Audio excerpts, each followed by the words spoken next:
Hi, boys and girls. I'm going to remind you how we can find details from the text to support your answer when you are completing your reading assignment for the week. So you are going to choose a strategy from your choice board, and today I'm going to choose character traits. So I'm going to answer, how would you describe your character?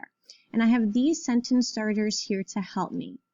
Now, I'm going to be using Mr. Peabody's apples, and I would describe my character or Mr. Peabody as kind-hearted. So I'm going to use two details from the text to help me. So I'm going to go to Mr. Peabody's apples, and I already said that he's kind-hearted. Well, what from the book shows me that? Well, I noticed that this detail right here, that Mr. Peabody was congratulating his Little League team on a great game. They had not won, but no one really cared because they had such a good time playing. So even though the team didn't win, Mr. Peabody still congratulated his team. So that's one detail.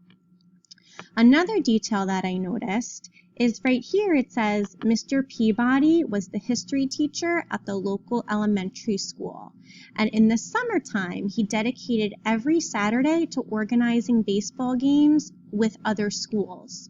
So even on his time off, Mr. Peabody was dedicating his time to his students and to organizing these baseball games.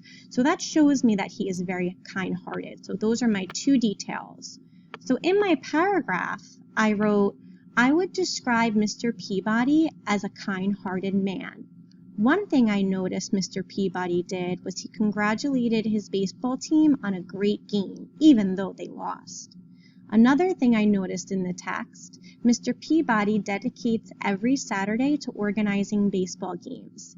This shows me that Mr. Peabody cares very much about his students and showing good sportsmanship. So not only did I answer my question, but I provided two details from the text to help me.